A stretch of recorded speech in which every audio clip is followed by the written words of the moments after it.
Today, we're going to be taking our prototypes, sharing them with the person we've been designing them for, and getting feedback. In addition, we're going to be giving people feedback on the prototypes they've designed for us. And before we get started on that, I want to go over some fundamentals of peer response and talk about a protocol I've set up for today. First of all, you need to remember that ideas are personal.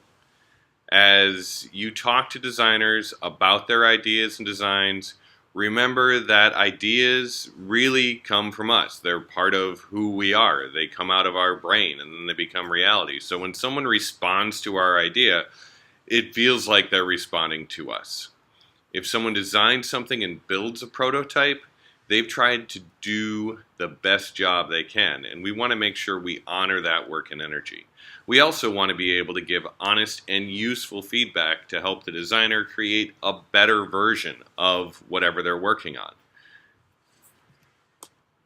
So we're going to use a protocol, which is basically a list of things to do to keep us focused on the most useful parts of response, because ideas are personal and we have personal responses to them. It's very easy to fall into an excited yet not very useful conversation about how much you like something, and at the end the designer has very little information about it other than you liked parts of it. So the first thing that's going to happen is the designer is going to demonstrate. This should be a short presentation covering the need that you're addressing, the concept that you came up with, your big idea, and the actual prototype you've created. You can talk about functionality that doesn't exist in the prototype yet, and then you should stop, right? This could probably be like a minute long. The beta tester, or the person you're designing for, is going to respond with at least 3 questions. And those questions should help the beta tester better understand what the designer did.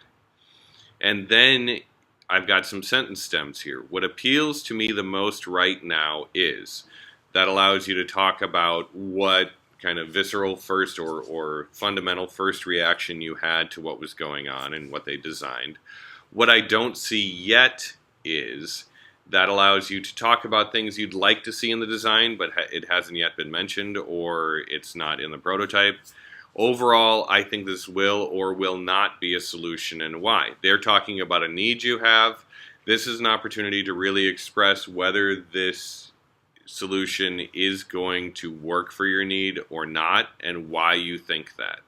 This is all in process, so all of this information will be used by the designer to create a better version of the product.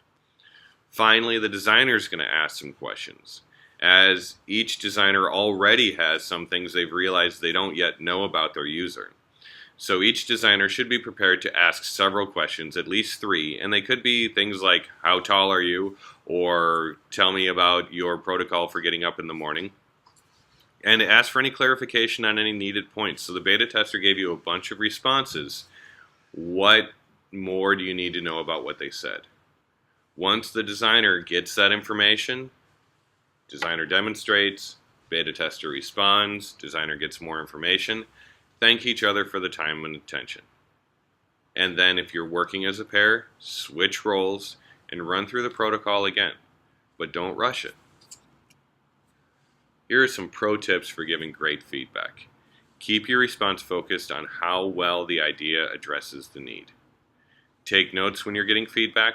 Write down everything they say. Follow the protocol. It's a brief process. You should all begin working on the second version of your product today. Be caring, supportive, and truthful. Together, we can make the greatest designs ever. Let's get to it.